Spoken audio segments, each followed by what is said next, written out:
विभीषण जी महाराज के अग्रगण्य भक्तों में उनका नाम, और विभीषण जी महाराज चिरंजीवी हैं, चिरंजीवी संत स्वरूप में श्री विभीषण जी महाराज इस धराधाम पे आज भी विराजमान हैं, हम सब जानते हैं। तो मैं उनके आपको चरित्र के बारे में सुनाया जाता कि विभीषण जी महाराज हैं कैसे, किस प्रकार रहते हैं। तो हमारे सदगुरुदेव भगवान कहा करते थे कि जैसे 32 दांतों के बीच में जीभ रहती है, हमारी जिह्वा है, उस प्रकार विभीषण जी महाराज लंका नगरी में रहते हैं। सारे राक्षस, सभी राक्षसों से घिरे हुए विभीषण जी महाराज उस लंका नगरी में किस प्रकार रहते हैं, जैसे 32 दांतों के बीच में जिह्वा रहती है हमारी, बच के कि कोई दांत काट ना ले। परंतु आप भक्ति का प्रभाव ऐसा देखिए कि जब उन्होंने ब्रह्मा जी महाराज से ये वरदान मांगा कि सदैव मेरे हृदय पटल पर श्री प्रिया प्रीतम विराजमान रहे, श्री हरि विराजमान रहे, तो ब्रह्मा जी आशीर्वाद दिया। तो उस समय उसका प्रभाव आप देखिए कि राक्षस राज रावण, जिसे नारायण का नाम नहीं भाता, नाम नहीं सुन सकता रावण, और उसके बीच में भी विभीषण जी महाराज वहीं रहते हैं। शंख चक्र की छाप है घर के बाहर। जब हनुमान जी महाराज का लंका में प्रवेश हो रहा है तो सबसे पहले क्या देख रहे हैं कि घर के आगे से आवाज आ रही है, श्री राम श्री राम जय राम जय जय राम।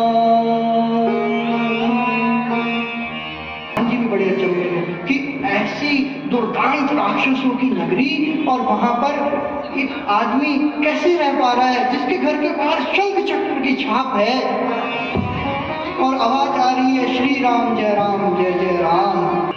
तुलसी विराजमान है और वो गा रहे हैं श्री राम जय राम जय जय राम, श्री राम जय राम जय जय राम, श्री राम जय राम जय जय राम, श्री राम जय राम जय जय राम, श्री राम जय राम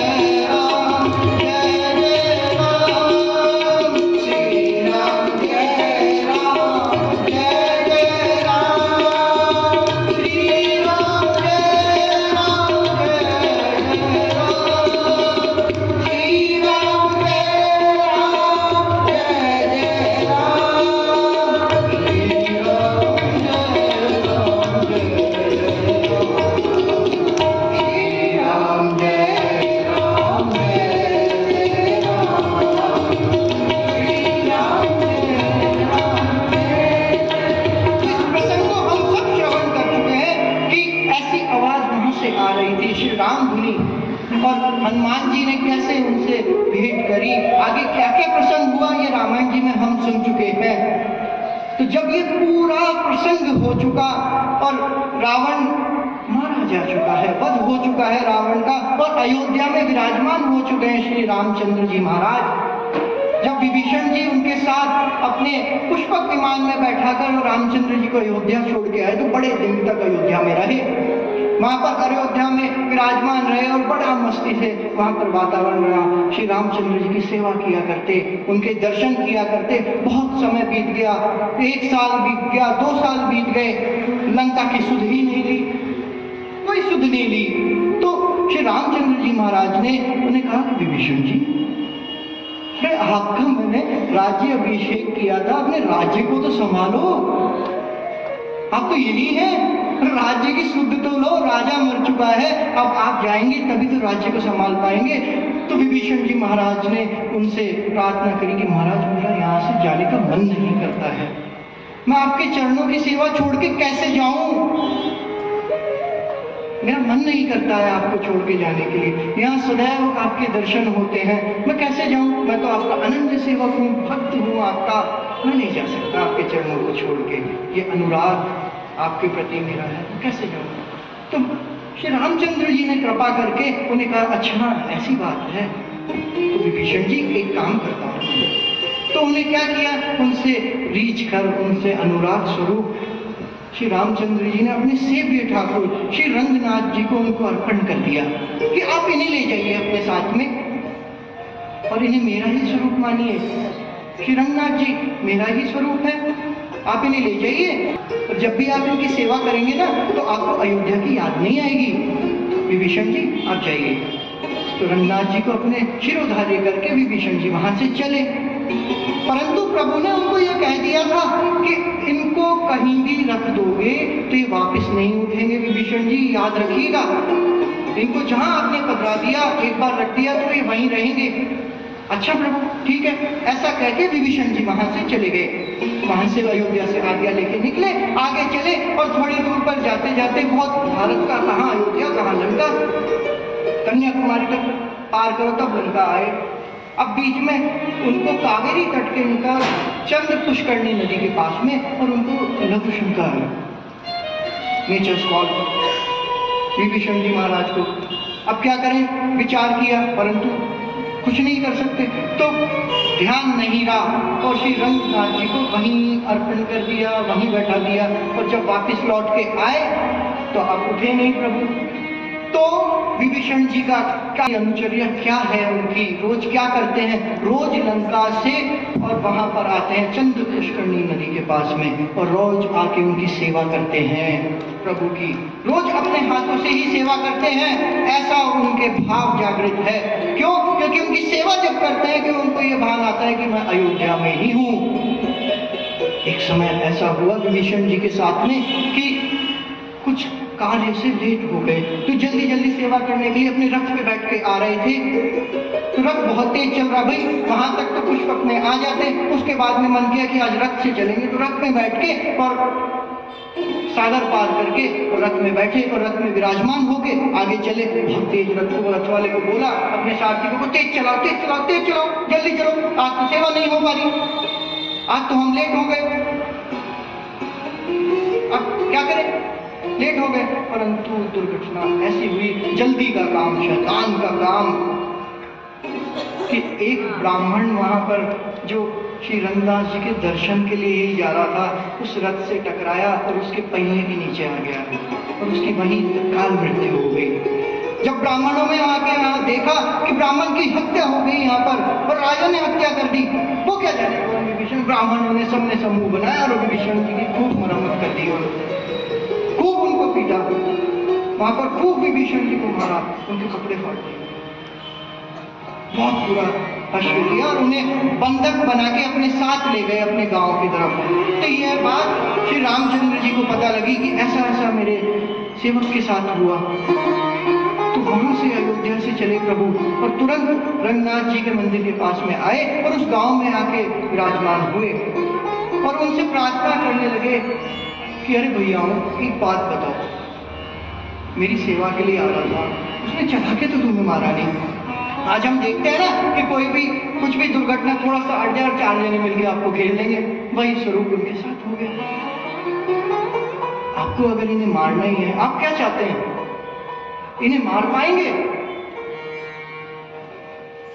ये चिरंजीवी है, मेरा आशीर्वाद है इनको, आप मार पाएंगे क्या? प्रभु हम क्या करें, हमारा जो अनुज था, हमारा बालक था, उन्हें इन्होंने मार दिया, अब हम क्या करें? एक काम करो, मुझे मारो। अपने आप को वहीं नतमस्तक कर दिया कि ब्राह्मणों तो मुझे मार लो। तो सबने हाथ खड़े कर दिए, अपने हाथ जोड़ के रामचंद्र जी के पास में समक्ष आके खड़े हो गए कि प्रभु कैसी बात कर रहे हैं, हम आपको कैसे हाथ लगा सकते हैं? तो जैसा मैं हूं वैसा ही मेरा भक्त है, इसे तुरंत छोड़ दो। तब जाके उस ब्राह्मण ने उन्हें छोड़ा। ऐसा चरित्र विभीषण जी महाराज का सुना देता कि प्रभु भी सदैव उनके चिंतन किया करते थे। जैसे भक्त चिंतन कर रहा है वैसे भगवान भी चिंतन कर रहे हैं। ऐसा स्वरूप विभीषण जी महाराज का है। अब प्रश्न यह उठ जाता है कि सब राक्षस, भाई राक्षस दोनों, बहन राक्षस, भाइयों के पुत्र राक्षस, बेटे पोते जो था सब राक्षस, तो विभीषण जी महाराज ऐसे क्यों हुए जो भगवान के सेवक हुए? ऐसा ऐसा क्या था, क्या हुआ था कि प्रश्न उठा।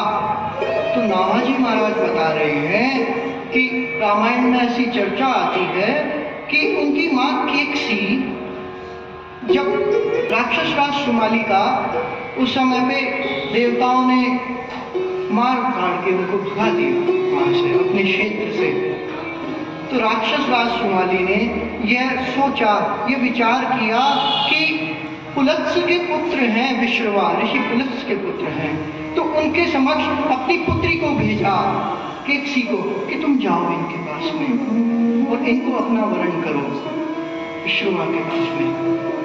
केकसी भी मान गई, ठीक है, और इससे हमारा वंश चलेगा। क्यों? क्योंकि विश्रवा के बड़े ही देवता स्वरूप संतान है साहब कुबेर, विश्रवा की संतान है, तो ऐसा पुत्र तुम्हें भी प्राप्त हो जाएगा, तो बेटी तुम इनके पास जाओ। तो केकसी के साथ क्या हुआ कि केकसी पहुंची विश्रवा के पास में, परंतु समय का भान नहीं रहा। वह पहुंची कब?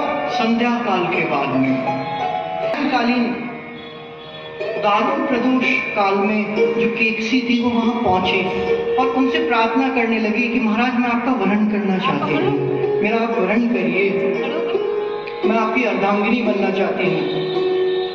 तो उनका सुअभिप्राय सुन के और विश्रवा जी ने कहा कि देवी तुम आई तो बहुत अच्छे अभिप्राय से हो, तुम चाहती हो जो बहुत अच्छा है, परंतु तुम काल का विचार तो कर लेती, किस काल में आई हो?